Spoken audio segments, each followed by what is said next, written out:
আমার ভাত খাবার অনুষ্ঠানে ঠিক কি কি নিয়ম পালন হলো, কি রান্না করলাম, মামা শ্বশুর আমাকে কি খাওয়ালো, সেই সবকিছুই আজকে তোমাদের সাথে শেয়ার করব। সো হ্যালো গাইস, কেমন আছো তোমরা সবাই? আশা করি সবাই খুব ভালো আছো। আরো একটি নতুন বিয়ের ভিডিওতে তোমাদের সকলকে স্বাগত। দেখো, তোমরা তো আগের ভিডিওতে দেখেছো যে আমি সকাল সকাল স্নান টান করে উঠে কিন্তু আমি মেকআপে বসে পড়েছিলাম। এই এক বস্তা মেকআপ নিয়ে আমি নিজের লুক নিজেই কিন্তু ক্রিয়েট করেছিলাম সকালবেলার জন্য। আমার বোন আমাকে অনেকটা হেল্প করেছিল। আর আমার টোটাল লুক হচ্ছে এই। কেমন লাগছে অবশ্যই কিন্তু কমেন্ট করে জানাবে। আমি কিন্তু শাড়ি নিজে পরতে পেরেছিলাম না, আট পাউড়ে করে, এটা কিন্তু আমার মামি পরিয়ে দিয়েছিল আমাকে।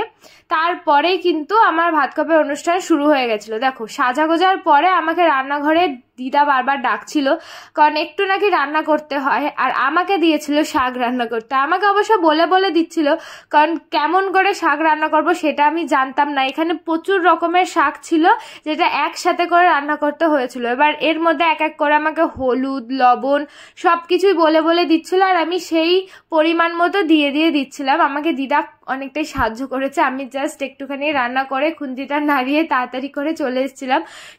এর মধ্যে তারপরে একটুখানি বাদামও দিয়েছিলাম আমি, আমাকে বাদাম দিতে বলেছিল। তারপরে একটুখানি লবণ দিলাম। তারপরে এক হাতে ভালো করে আমি নাড়াতে পারছিলাম না বলে আমি আর একটা হাত দিয়েও ধরে নিয়েছিলাম কড়াইটা। আর এদিকে আমার বোন বারবার বলছিল, দিদি টাকা টাকা একটুখানি ভিডিও করি। সবার লাস্টে আমি কিন্তু একটুখানি ঘি দিয়ে দিয়েছিলাম। ঘিটা দিয়ে একটুখানি ভালো করে নাড়িয়ে তারপরে দিদার হাতে এই শাকটা তুলে দিয়ে আমি কিন্তু চলে এসেছিলাম। এই শাকটা নাকি আবার আমাকে খেতে হবে, ভাবো। তারপরেই কিন্তু এই যে নিয়ম স্টার্ট হয়ে গেছে। আমি কিন্তু এখানে দাঁড়িয়ে পড়েছি, আর আমার সামনে দাঁড়িয়ে ছিল আমার মামা শ্বশুর। তো দুধের মধ্যে কলা ছিল, সেটা আমাকে খাইয়ে দিল। এটা কি নিয়ম আমি জানি না, যা যা নিয়ম পালন করেছি তোমাদের সাথে শেয়ার করলাম। তারপরে আমাকে ওই দুধের বাটিটা দিয়ে দিল। আর এদিকে দেখো কত লোকজন দাঁড়িয়ে দাঁড়িয়ে এই নিয়মগুলো দেখছিল। তারপরে মামা শ্বশুর আমাকে যে গিফটটা দিয়েছিল ওটাও দিয়ে দিল। তো ওগুলো সাইডে রেখে এখন আমার বর চলে এসছে আমাকে ভাত কাপড়ের দায়িত্ব নেবে বলে। সমস্ত কিছু কিন্তু নিয়েও দাঁড়িয়েও পড়েছে। দেখো, আলতা, সিঁদুর, শাড়ি, আর তারপর নিচে খাবার ছিল অনেক রকমের। কি কি খাবার ছিল তোমাদের সাথে পরে শেয়ার করছি। আর এদিকে তো আমি হেসেই কাদা কাদা হয়ে যাচ্ছিলাম, আর আমি বলছিলাম যে তুমি বলো কি বলবে।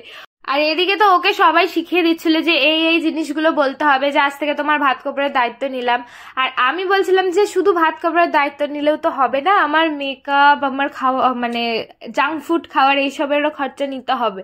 তারপরে ওইগুলো বললো, আর আমি বললাম যে আমি গ্রহণ করলাম, আমাকে সবাই শিখিয়ে দিল।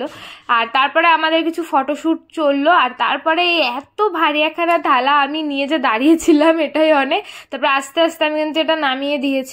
তারপরে দুজনে একসাথে কিন্তু বসে পড়েছিলাম। আর এই যে আমার সামনে কিন্তু সমস্ত রকম খাবার সুন্দরভাবে বেশ সাজিয়ে গুছিয়ে দিয়েছে। তারপরে দুজনে ফটো তুললাম। আর এদিকে নাকি নিয়ম নেই যে দুজনে একসাথে খাবে, কারণ ভাত কাপড় যেহেতু আমাকে দিয়েছে তাই নাকি আমাকেই খেতে হবে। আমি তো বসে বসে একা একা খাচ্ছিলাম, আর সবাই দাঁড়িয়ে দাঁড়িয়ে দেখছিল। আমার প্রচন্ড লজ্জা লাগছিল, খুব তাড়াহুড়ো করে খেয়েছি। আর নেক্সট ভিডিওতে তোমাদের সাথে শেয়ার করবো যে আমি কি কি দিয়ে খেয়েছি, এখানে কি কি রান্না ছিল। তারপরে আমার মেকআপ আর্টিস্ট আমাকে বারবার ফোন করছিল, তো আমি তো কোনো রকমে তাড়াতাড়ি করে খেয়ে ওখান থেকে বেরিয়ে এসেছি।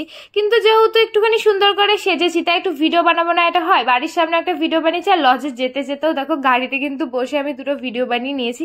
আর তোমরা কিন্তু অবশ্যই জানাবে যে আমাকে বিয়ের পরে সিঁদুর পরে এই লুকটাতে কেমন লাগছে। আর যারা যারা আমার ইনস্টাগ্রামে এখনো ফলো করেনি, জলদি জলদি গিয়ে রেশমিবালা অফিসিয়ালে গিয়ে ফলো করে দিও। আজকের ভিডিওটা কেমন লাগলো জানো, ভালো লাগলে পেজটা ফলো করে দিও। আজকের জন্য বাই, দেখা হচ্ছে নেক্সট।